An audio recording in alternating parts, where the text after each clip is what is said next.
बिहार में कोरोना के चौथे लहर की आशंका, लेकिन मुख्यमंत्री ने कहा बिहार में अभी कोरोना काबू में है।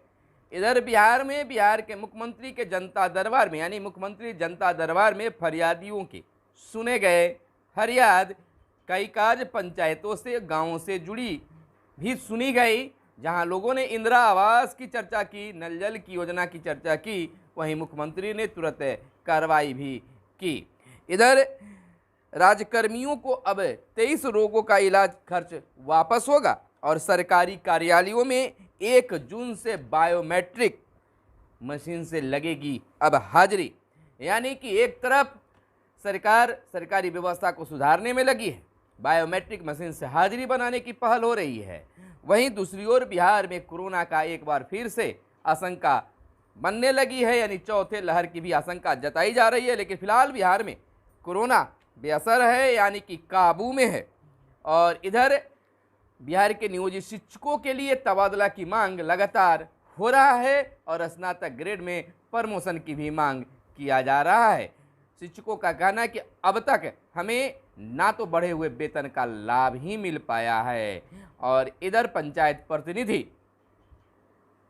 अपनी ट्रेनिंग को लेकर चिंतित है। नमस्कार, मैं हूं आपके साथ सुनील बॉबी और आप इस समय देख रहे हैं अपना पसंदीदा कार्यक्रम बिहार समाचार। बिहार समाचार में हम खबरों को लेते हैं, आपके लिए खास चुनते हैं, जो आपके लिए काम की खबरें होती है।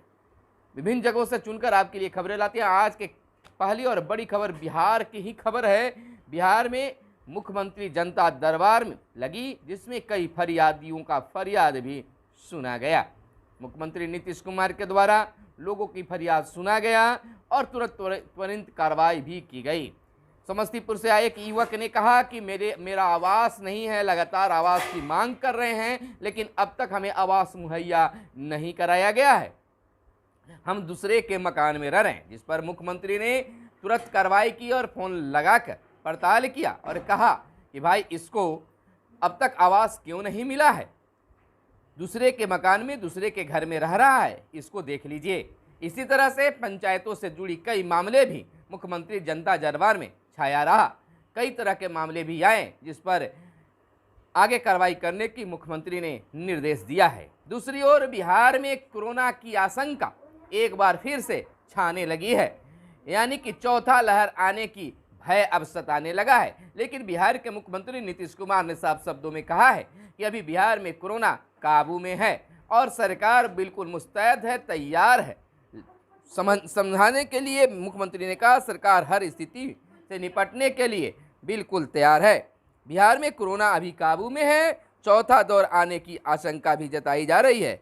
आपको बता दें कि पहली लहर मार्च 2020 से दिसंबर 2020 और दूसरी लहर मार्च 2021 से जून 2021 और तीसरी लहर दिसंबर 2021 से जनवरी 2022 तक का सूबे में संक्रमण दर 0.0003% रहा है और राज्य में 58,543 सैंपलों की जांच हो रही है। मुख्यमंत्री नीतीश कुमार ने कहा है कि बिहार में अभी कोरोना नहीं है, किसी दिन 1 अथवा 2 केस मिलती है और वे भी ठीक हो जाते हैं, लेकिन चौथे दौर की आशंका है।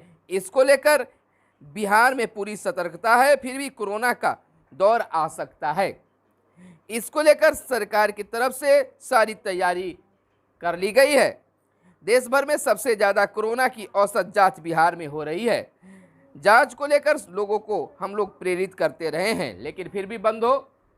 तमाम व्यूअर्स का कहना है कि कोरोना के चौथे लहर की आशंका अब जताया जाना शुरू हो गया है, तो सतर्क रहें, भीड़भाड़ वाली जगहों से बचें। जब भी बाहर निकलें तो आप मास्क लगाकर ही निकलें। एक बार चौथी लहर से लड़ने के लिए भी हम लोगों को तैयार होना चाहिए। दूसरी तरफ बिहार के पंचायत प्रतिनिधि अपनी ट्रेनिंग को लेकर चिंतित है, क्योंकि अब अप्रैल माह भी बीतने को है और अब तक किसी प्रकार का ट्रेनिंग को लेकर नोटिफिकेशन जारी नहीं किया गया है। आखिर सरकार कब ट्रेनिंग कराएगी, इसको लेकर पंचायत प्रतिनिधि, मुखिया, सरपंच, वार्ड पंच तमाम लोगों ने सरकार से ट्रेनिंग को लेकर मांग की है, ताकि हमें अधिकार कर्तव्य का बोध हो सके, पता चल सके।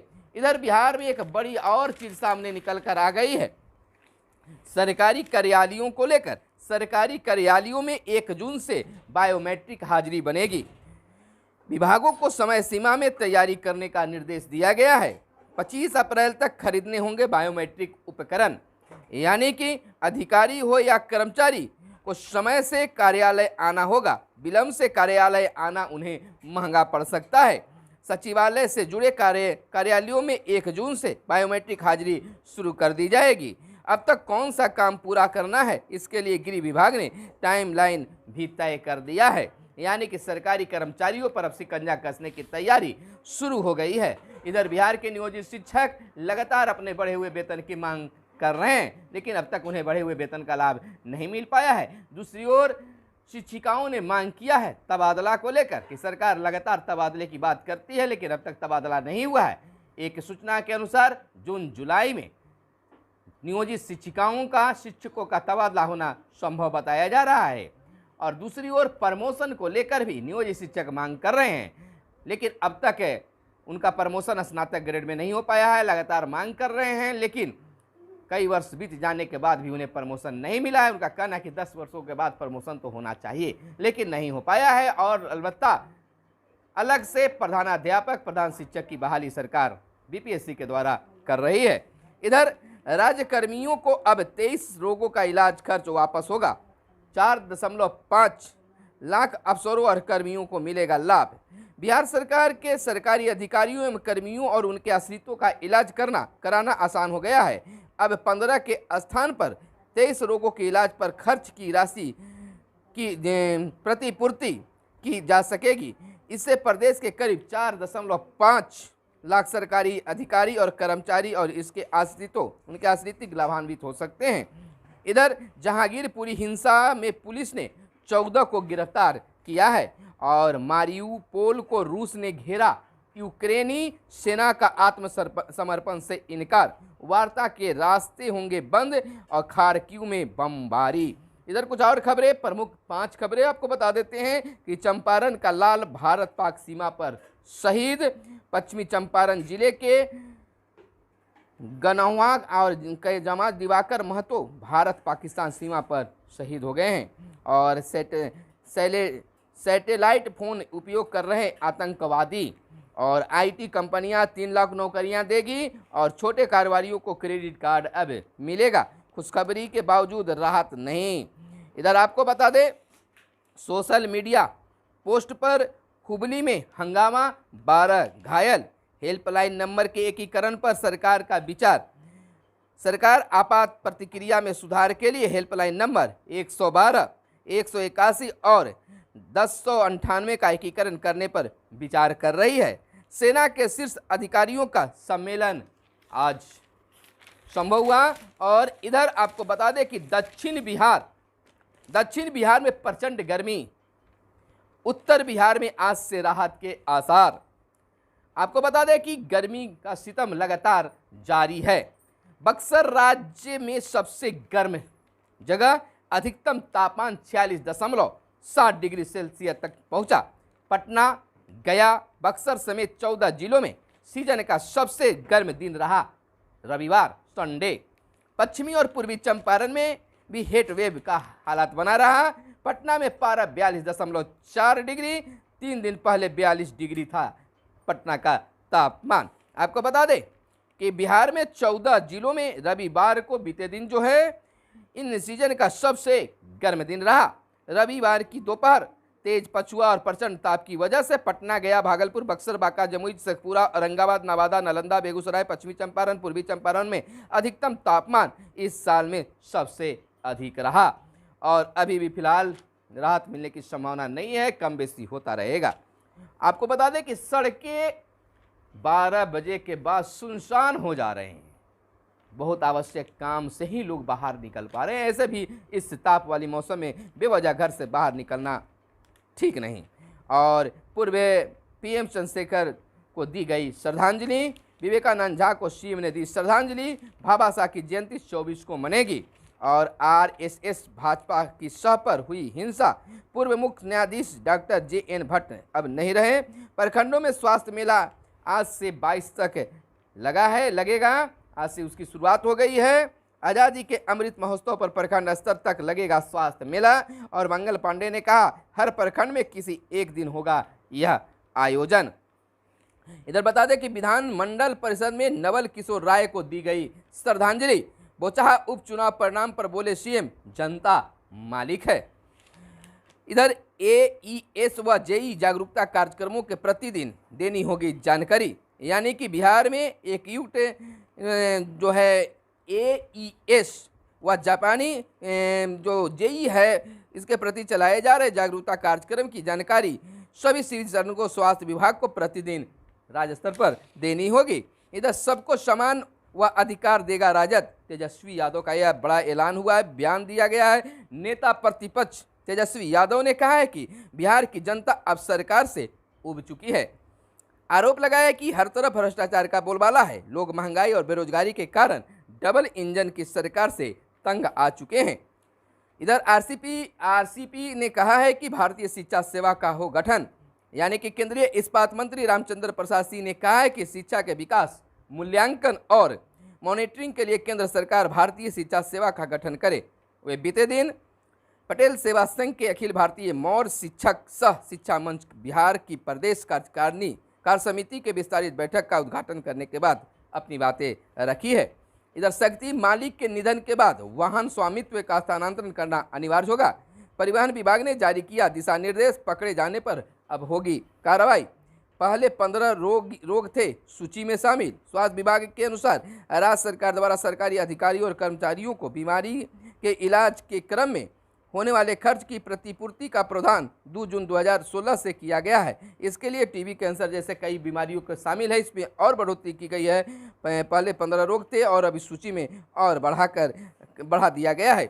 इधर बिहार में कृषि उत्पादों की एक मार्किंग करने का मामला लटका हुआ है। कृषि विभाग का यह मामला है। मौखिक आश्वासन देने के बाद भी केंद्र से लिखित प्रस्ताव नहीं मिला और व्यवस्था में क्या होती है इसे देखने वाली बात है। बिहार में चौथी लहर की संभावना जताई जा रही है। इधर कुछ और बातें कर लेते हैं बिजनेस कंपनियों से। आईटी कंपनियां इस साल 3 लाख से ज़्यादा नौकरियां देने के फिराक में हैं। 50,000 नियुक्तियां करने की योजना है इन्फोसिस की और 40,000 फ्रेशर की नियुक्ति करेगी टीसीएस इस साल और 30,000 नियुक्तियां करने की योजना बना रही है विप्रो।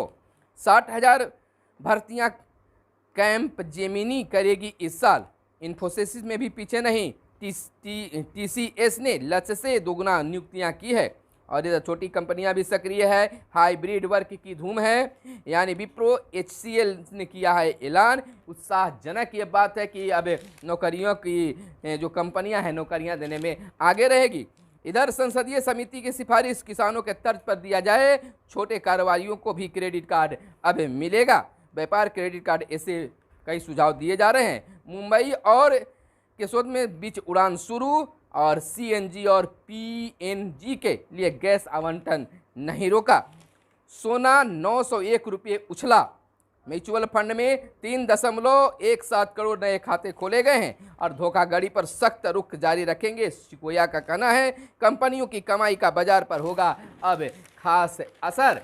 और बिहार में कई ऐसे काम हो रहे हैं, लेकिन लगातार बिहार के जनप्रतिनिधि जो हैं, पंचायत प्रतिनिधि जो हैं, अपनी ट्रेनिंग की मांग कर रहे हैं। कुछ बात खेल जगत से कर लेते हैं। उमरान ने पंजाब किंग्स को पटरी से उतारा और सनराइजर्स हैदराबाद ने 7 गेंद शेष रहते 7 विकेट से जीत दर्ज की है। लगातार चौथी जीत से तालिका में चौथे नंबर पर टीम और राजस्थान टीम पर पलटवार करने उतरेंगे नाइट राइडर्स। और इधर बात खूब चल रही है युजवेंद्र चाहल की फिरकी। कार्तिक ने टीम इंडिया के लिए ठोका दावा और मेहुली ने 10 मीटर एयर राइफल में स्वर्ण जीता निशानेबाजी। और एलिन 100 मीटर फर्राटा से सबसे तेज और रोनाल्डो 60 हैट्रिक वाले दागने वाले अकेले सक्रिय खिलाड़ी। राहुल से बोले सुनील शेट्टी, सफलता से शोर मचने दो। बिल्कुल, सफलता से शोर मचना बिल्कुल स्वाभाविक है। तो यह थी आज की खास प्रमुख खबरें जो आपको जानना जरूरी था। कैमरे के पीछे हैं मयंक राज। फिर मिलते हैं अगले वीडियो में, तब तक के लिए दीजिए इजाजत। धन्यवाद। जय हिंद, जय भारत, वंदे मातरम।